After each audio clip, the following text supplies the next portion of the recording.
So I've got some hot and juicy tea for you guys.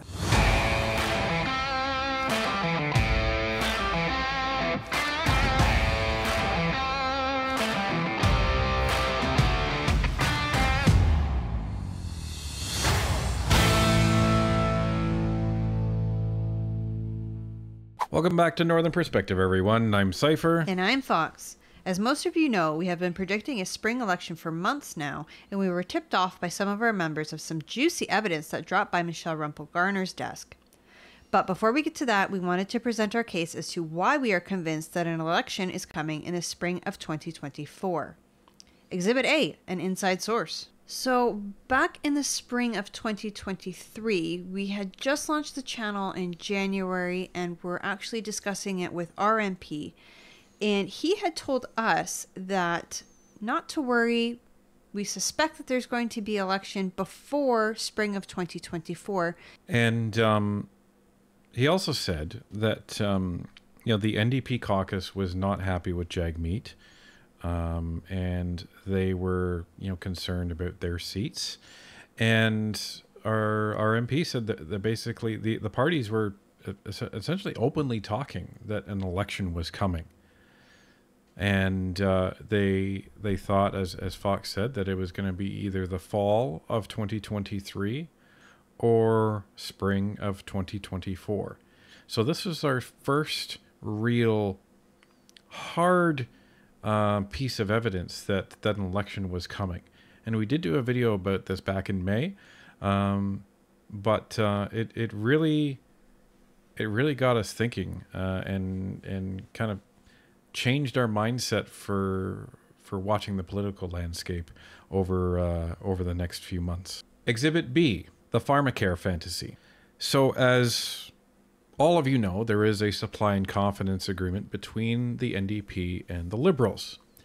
As most of you know, part of that supply and confidence agreement is a section that states that the Liberal government must implement pharmacare legislation, essentially a framework, by the end of this year, December 31st, 2023. Now, as most of you also probably know, this doesn't really have any chance of happening whatsoever because there's only 5 days left that the House can sit before their vacation. And I bet Pierre's going to try to filibuster as much of that as he can. Absolutely. And Pierre's not trying to prevent the pharmacare bill from coming in. It's just collateral damage at this point. They've been filibustering over the last few days to try and delay the Liberal fall economic statement, or the mini budget as they call it, from actually being passed. And as some of you may have seen, there were just hundreds and hundreds of votes that have been going on in the House of Commons for the last couple days. They're not happening over the weekend because Parliament doesn't sit over the weekend. But this will ramp back up come Monday morning. And the interesting thing to note is that in just about all of these votes, budget-related, which are confidence votes, by the way, the NDP and the Bloc and the Liberals were all voting together, with only the Conservatives voting against this. Now, you may say, well, doesn't that mean that the NDP and the Bloc are voting, for confidence in the government? And, our response to that is no. They're just voting to get this budget over with. And the Bloc, they know that the NDP is still bound by that supply and confidence agreement until they're not. So the Bloc at this point just want to get these votes done, get back to regular Parliament so they can finish up and go on their vacation for Christmas. Our guess is that the Bloc was irritated by the Conservatives for calling this filibuster, for causing them all to be in Parliament for like 30 plus hours. So it was kind of retaliatory against the Conservatives as opposed to being pro-Liberal, if that makes sense. Yeah, and that's an excellent point. Excellent point made there. So I wouldn't read anything into this. This is just the Conservatives are taking a lot of the media attention, and the Bloc, they wanted no part of that. Nobody wanted any part of the quote-unquote stunt that they say that the Conservatives are pulling here. Never mind the fact that all of us that actually want this carbon tax gone are really applauding their efforts. So that's the supply and confidence aspect of this. Now, the other thing that, if you've been watching us, you will know is that during the NDP convention, a resolution was put forward by some of the delegates that came to the convention. And that resolution was that if the pharmacare legislation was not passed, that the NDP would definitely pull their support for the supply and confidence agreement. Now, although it's non-binding, as you can see here, it states that New Democrat health critic Don Davies said that the resolution has the full backing of the NDP caucus and that they will accept nothing less than the public single-payer system.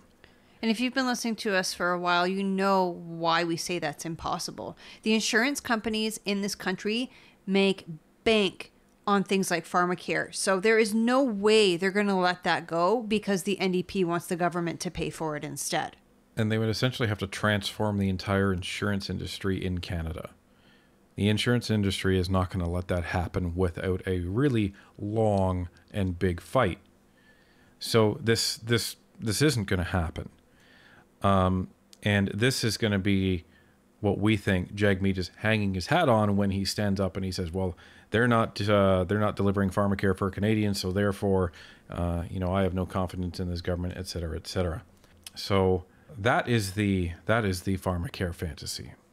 But something else significant happened at the NDP convention. We present you Exhibit C, the convention confession. NDP National Director Anne McGrath, who is essentially like the CEO of the party, she spoke to CPAC following the convention in October of this year.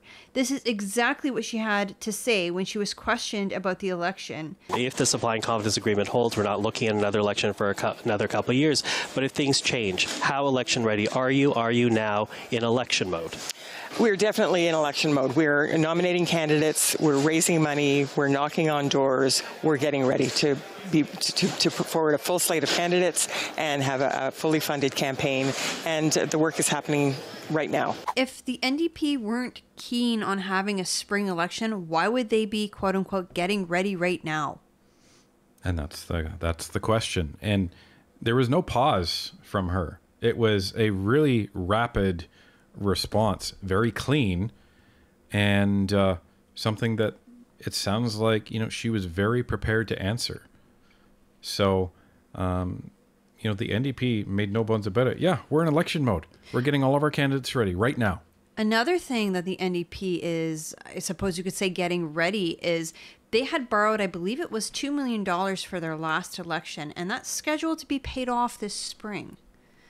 So when they're out there knocking on doors and getting funds ready, I mean, the timeline lines up. They're going to be paid off their debt from the last election, and they're going to be ready to go for another one. Exhibit D, Lanceman's mic drop. This just happened recently, but Melissa Lanceman made a statement in question period that sounded like she was very certain of what she was saying. While these Liberals fight for a few extra days of Christmas vacation, we're going to fight for Canadians, and then we'll send the Prime Minister on the permanent vacation that Canadians desperately want him to take. So this just happened in question period on December 7th. And, given the recency about it, plus going back to our first argument that we made, which is all the parties know that an election is coming, it sounds like they're starting to say out loud what they've been saying behind closed doors, is that something's coming, and it's coming shortly after Christmas. So this is interesting when they're talking this brazenly about it. There's no reason for them to just toss these types of statements around if an election is not imminent. If it's waiting until 2025, it doesn't make sense for them to be making these statements right now. Exhibit E, we're hiring. Recently, the NDP posted an interesting position for hire on Twitter. Job opportunity. we're hiring a regional BC organizer to help us get ready for the next election. Join our team and play a key role in candidate recruitment, training activists, fundraising support, and overall election preparedness. Why would you need to get ready for the next election if it was nearly 2 years away? You wouldn't. You wouldn't need to hire for this position. A party that does not have money would not need to pay a salary for this position if it was 2 years out. And here's the actual job description, so you can see, what that job actually requires. So if you're in BC and you want to work for the NDP, here you go. And you can see this was posted December 1st. This is really, really recent. So very interesting that they're going to post that now. Exhibit F, the National Electoral Boundary Change. This is one of the strongest arguments we have for the election coming this spring because it really complicates things for the NDP. Democrat Daniel Blakey represents the Northwest Winnipeg riding of Elmwood-Transcona. His riding is mostly urban voters, but in the new map, it will grow to become more rural.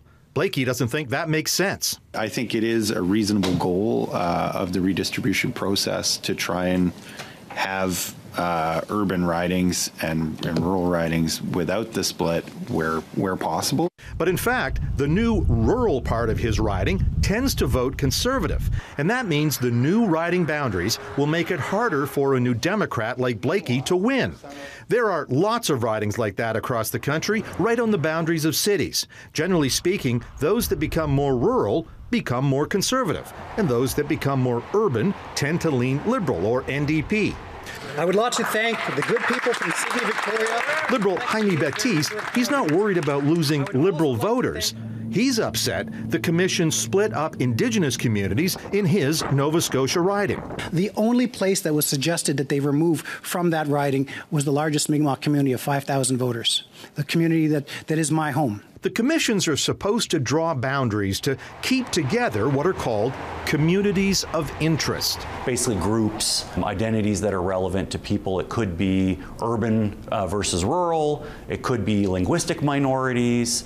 Could be racialized minorities. And so the commissions are supposed to take those factors into account in trying to keep communities together. MP Ed Fast says that principle has been ignored in his riding of Abbotsford, British Columbia. I'm not sure that the current proposal fully reflects the communities of interest that the Commission is supposed to take into account. The city and riding of Abbotsford will be split into two new ridings, Abbotsford South Langley and the huge riding of Mission Matsqui Abbotsford.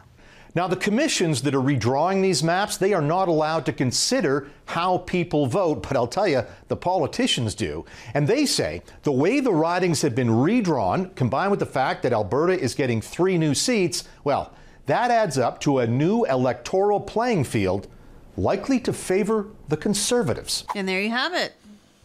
So you have the electoral boundaries being redrawn.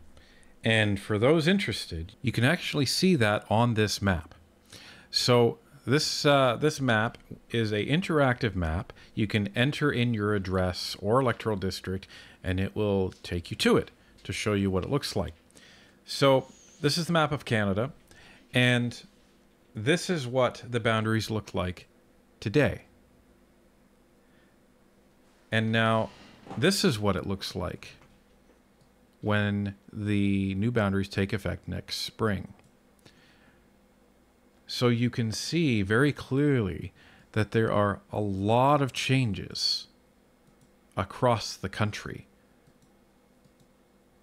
There are boundaries that are being eliminated completely. There are boundaries that are being completely redrawn. And there's brand new ones that are going to come into play. 4 in Alberta, 1 in BC. So this is what it looks like. And as they said in the Global News Report, there's a lot of these urban boundaries that are on the edge of cities right now that are voting NDP or Liberal. And because of the new boundary changes, they now shift Conservative because they're including more of the rural communities. So this significantly favors the Conservative Party when it comes to the next election. Now, these boundary changes only take effect, we believe, at the end of April, early May of next year, which means if the NDP wants to take advantage of the existing boundaries right now, then they have to have an election before that happens. So what is more favorable to the NDP scenario here? And this is what they would have been having a discussion about. So should they call an election before then, given that they are projected to gain more seats at this point in time?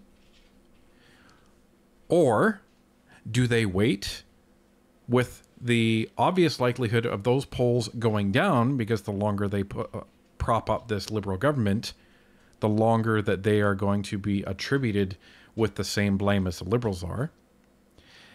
And it also makes it that much more difficult to retain the ridings they have, because they are now leaning more conservative. So even though the projections right now are showing them gaining more seats, the projections following the actual boundary change do not look good for the NDP. So when it comes to this argument, if I'm the leader of the NDP, or if I'm the caucus, I'm not waiting until the next election in 2025. I'm not awaiting an election in the fall of 2024. Well, you saw how agitated Daniel Blakey was in that film. Yeah, he was not happy. Yeah, no, he was upset.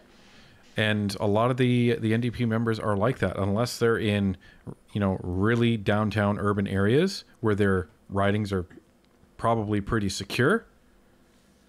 They're going to be fighting for their seats tooth and nail, or in some case, it's a lost cause because of the amount of support that the Conservatives, A, are already getting in the polls, and B, because their ridings are now going to be shared with a lot of new voters that have traditionally voted Conservative. But what's important to remember is that if an election happens before this riding boundary change, any seats that are won are kept that way for a maximum of 4 years. Correct. Right now, if we continue the way we are, the seats will only be held for another not quite 2 years. So it's kind of a gamble, especially for the NDP. Do we have an election before the riding boundary change and hopefully keep those seats for 4 years? Or do we wait another 2 years and then we're going to lose even more seats because the ridings are changing, they're disappearing, they're amalgamating with rural areas that are going to vote Conservative, etc.? Yeah, so the question is, do you want to count on the unknown and hope you can drum up enough support, hope the Conservatives have some dive in the polls for some reason, which based on how they're operating isn't likely to happen? Or do you look at the fact that, you know what, we're at 25 seats, we're projected to get 36, maybe 40, that's a win for us? Do we take that and call it a day and call it a victory? That's what I'm doing if I'm the NDP. Exhibit G, you've got mail. Michelle Rumpel-Garner dropped a Facebook live stream the other day, and it should send shockwaves through the Canadian political world. Here's what happened. Oh, I've got some hot and juicy tea for you guys. I've just sent this email, and it came out earlier today from the NDP, from the NDP's president. I want to read this because this is exciting. So the NDP president talks about, it's a fundraising letter for the NDP. And right in the second paragraph of this NDP email, it says, we could be fighting an election as early as spring next year. So this is the fundraising letter that the NDP are sending out today, asking for funds for a spring election. So guys, what does that mean? That means that we could be in a spring election. They're raising funds, so maybe the NDP will finally actually stop propping up Justin Trudeau. So that was yesterday, folks. Yesterday. And want to give some props to a couple of our members in the comments because they actually alerted us to that. So, we've said from the beginning, this is a team sport. You know, our eyes can't be everywhere on the internet, so we do appreciate when our members come through and point us to some information that we weren't aware of, because, you know, just there's so much happening right now, you can't keep track of it all. But why would the NDP be sending out letters talking about a spring election, asking for money, if there was no intent on doing that? If they were intent on waiting until 2025, why would they be doing that? That doesn't make sense. What makes sense, given all of the previous arguments that you've heard, we put them in this order for a reason. They layer on top of each other. So at this point, it looks like they've made the choice to call an election so that they can beat the boundary changes and ride it out, as Fox said, for another 4 years. Now, when it comes to elections, you know, we realize money is tight for everybody. You're going to be asked for donations by everybody under the sun. But donating isn't the only way that you can help during an election. If you are looking to participate in the campaign, you can go to your MP's office and you can suggest that you volunteer. Now, you say, well, what if my current MP is not conservative and I want to volunteer for the Conservatives? I'm going to put a link in the description, but you can go to conservative.ca/team/EDAS and you can pick your riding, and then you can fill out their form and let them know that you want to volunteer when there's an election, and they'll contact you. Because there's going to be many of the ridings that don't have a Conservative MP right now, that don't have a Conservative candidate selected. Some of them do. They're starting to go through them and select candidates, but they're not all assigned yet. So you don't have to worry about that. Just follow the instructions that Fox laid out. Remember, you can replay this video if you didn't catch it, no problem. And you can get in there, because MPs need dozens and dozens of volunteers for their campaign. There can never be too many volunteers when it comes to helping an MP win their electoral riding. Now, speaking of an election, some of you might be asking, what about the foreign interference? How can we have an election if there's foreign interference? As most of you know, the public inquiry was announced for foreign interference. And as most of you probably don't know, because they haven't really been releasing a lot of these announcements, the public hearings are actually going to be beginning in January, before Parliament is even sitting. So those are going to start to happen.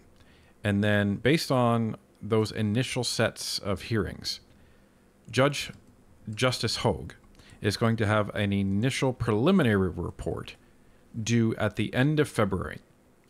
And if you recall, Jagmeet Singh has said in the past that he doesn't want to call an election when he's not sure about the integrity of the federal election. Well, he's going to get some. He's going to get some certainty as a result of that preliminary report. And I'm expecting in that preliminary report that Justice Hogue is going to say, you know, yes, there was some foreign interference in the last federal election, but it wasn't significant enough to actually decide any of the candidates or any of the votes. And that's going to be all of the reassurance that Jagmeet needs in order to call that election. And that report is due in February. Now, according to Elections Canada, once the House falls, that the Prime Minister no longer has the confidence of the House, and we go to election, there needs to be a minimum of 36 and a maximum of 50 days between when the non-confidence is passed and when Canadians go to the polls. So there's just enough time after that report comes out to call an election and get this thing done. And it may be a very short period of time, which is going to be very interesting. Yeah, because they'll want it before that riding boundary change that we talked about. Absolutely. Something else that we've kind of just noticed in the House is things seem way more aggressive, way more amped up. The MPs are really going at each other, and there's a lot of mudslinging happening in the House. Well, and they're talking about if you vote for the Bloc, if you vote for NDP. It sounds like a campaign. It doesn't sound like, you know, the House of Commons. It really does. And we started to notice this in the summer. Something changed. Yeah, and when they came back from summer break and came back to the fall sitting of the House, it was way more aggressive than it was in the spring. Yeah, it was literally like there was an election going on. That's the vibe that it was taking, and it's continued up to this point. So, you know, just anecdotally, you can tell. Like, watch a question period or two when you have no other time on your hands from this fall, and then watch one from March or April. You know, a lot of that would have been around the foreign interference. But still, there was a different vibe. They weren't talking about voting at all. So that's the case from Northern Perspective's point of view as to why an election is coming this spring. And as always, we put in every single source into the description of this video. So we encourage you all, take a look at the evidence as we've laid it out and come to your own conclusion. But with everything that we've seen, we don't think that there's any other possibility but an election coming this spring. And we actually have a friendly bet with Clyde from Clyde Do Something.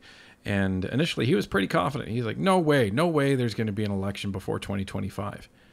And recently he's starting to get a bit concerned about that in a good way. But concerned that, you know, he may actually have to pay back some of the super chats we've been flipping his way. But, you know, that would be a bet I'm sure he is happy to lose. And we'll see what happens, folks. But looks like Santa isn't done come Christmas Eve. He may be making another trip around March or April about next year. So time will tell. But as always, we will continue to keep you updated on this. And if anything changes, you can be sure that we will be keeping you informed.